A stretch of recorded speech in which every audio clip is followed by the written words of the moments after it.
I want a pocket knife, but I don't want an ordinary pocket knife. I want something awesome.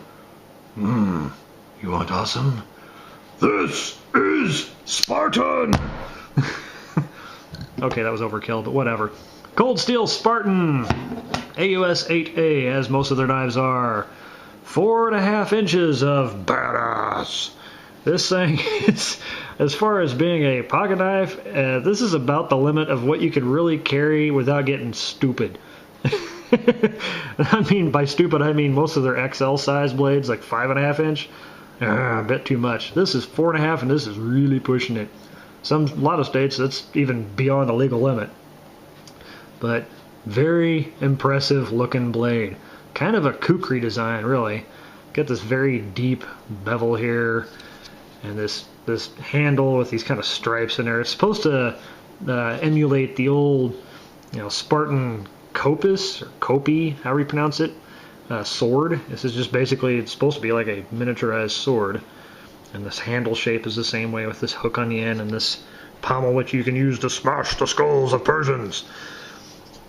But it's, I mean, I don't know, as far as the defensive option, it's pretty decent, but as far as everyday carry, it's okay.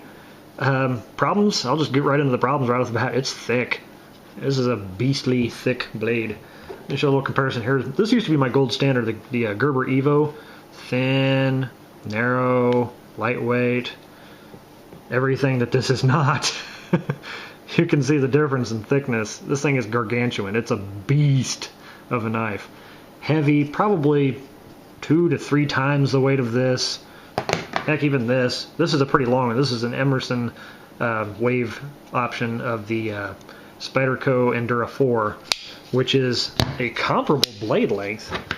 The length of the blade is pretty similar. This is a 4-inch blade, only a 1/2 inch difference, but look at the difference in width.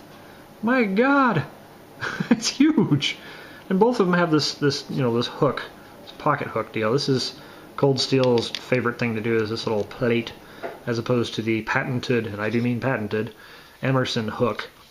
But they both work really well. I mean, they equally function, but you got this monster blade, and the only drawback to that is when it's closed. Big, wide thing in your pocket. It darn near takes up the entire pocket.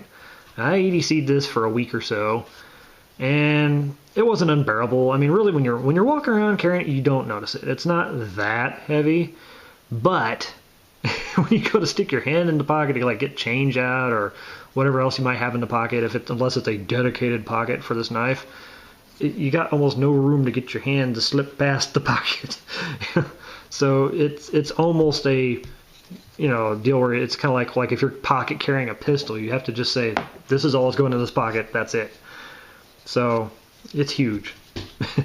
And a lot of that is attributed to this huge deep bellied knife blade, and the edge of which, again, this is AUS 8A steel, which I think is a pretty darn good steel. A lot of people gripe about how it's not very rust resistant, and it's cheap, and which does contribute to the cost. This is a really affordable knife for what it is, but it's not the best out there. It's not VG10, la la la la. But this stuff, it sharpens really easy. It takes a really wicked edge. I mean, out of the box, I could probably do it again here. Most of my Cold Steel knives I bought, see, it still takes hair right off. And you get a lot of yum yum. So, I mean, it's sharper than snot. Not that snot's sharp, but very ridiculously sharp. And very, very comfortable in the hand. I mean, even for the size of this blade, it's really not hard to like get up on here and do fine work on small things, or just big, cutting stuff, slicing, whatever. And obviously the very obvious fighting nature of this would be a wicked frickin' blade to pull out. If you had to defend yourself for whatever reason, if you can't carry a firearm somewhere legally, or if you just don't like guns, if you're just a blade person, this is a frickin' wicked blade to carry. This I don't really care for. This thumb stud is what they call a thumb stud. It's hard to use, at least for me, and I have average length fingers and such, maybe shorter fingers, but hand size. But trying to open this with the thumb stud is, it's hard. It's almost downright dangerous. You get it halfway open, get your finger in there, and guillotine. But using this as far as the wave opening on your pocket, very simple. It doesn't take a lot of work. Only modification I had to make to this is pretty much all of my cold steel knives have to bend this pocket clip out. And you can see it's not making contact there.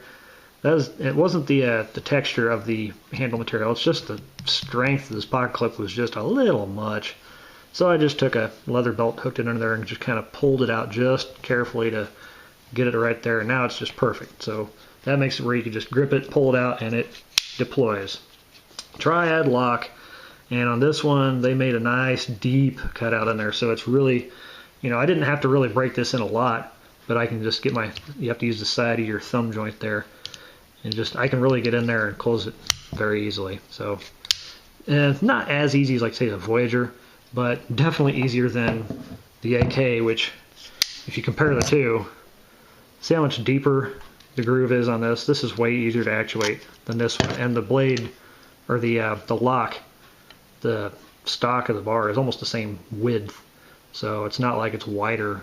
So that's not part of it. Anyways, sorry I'm rambling. The pocket clip, it does come with 2 pocket clips. It's got one it comes on for right hand carry, or if you carry on your left side, so you can deploy it and have it reverse grip. But you can also put on the other one on the other side, or you can put them both on there if you have the screws for it, and put it on both sides. So it's lefty or righty, but it is only tip up carry, and that's kind of necessary in order to be able to use this deployment method here. Excuse me. So, the texture of it, this is Grivery. This is not G10 like some. And Grivery is pretty darn tough plastic, I guess, polymer material. I would say this is pretty much on par with what you'd find firearm grip frames made out of, like, say, Glock or Ruger or whatever. Pretty similar. I mean, it's darn durable. It does have, can't really show it too well with the lighting in here, but it does have inserts in there. And I believe if it's not steel, then it's at least aluminum liners, but they have to have that for the strength of this. But this is a ridiculously strong knife. If you're watching those cold steel videos where they demonstrate all the abusive testing that they do on these, they're hanging hundreds of pounds of weight off the end of this thing when it's unlocked, or when it's locked open like this, and then they just take the weight off and, oh look, it still folds nice. I mean, it's just, like I said in the last review, cold steel is the Sturm and Ruger of knives. They make affordable, over-engineered, built-like tank products. There's no need for that much lock strength and all, but it is nice to have just for the fact that when that's locked, and it makes a nice authoritative clack sound. When this is locked, it's not going to give on you. This may as well be a fixed blade for as strong as these are. Excellent, excellent, excellent. So overall, would I recommend this for everyday carry? Depends. Again, if this is something where you can dedicate a whole pocket to, carrying this, or if this is your primary defensive weapon, if you're not carrying a firearm and this is your lethal defensive weapon, yeah, this is pretty good. And of course, obviously, it has to be legal where you live to carry. But yeah, it's overall, it's great. I mean, it deploys quickly. I love that wave type opening on these. Very quick and simple. Very reliable. If you get the technique down, it's not really complicated and hard to use. And this one won't chew up your pants as much as the G10 scale type knives will, such as the AK. And it comes out a little slicker, but it's still very secure in the hand. Again, just fits like a glove. And it's still practical for everyday cutting of things. I mean, you still might want to carry a smaller knife just for whatever. But so yeah, I guess I would overall recommend this as an everyday carry. Unless, again, you want to carry more than one thing in your pocket, or if you're like me, you carry a firearm, and this is not your primary defensive option. So, there it is, the Spartan by Cold Steel. For what it's worth, it's my 2 cents on that. Thanks for watching.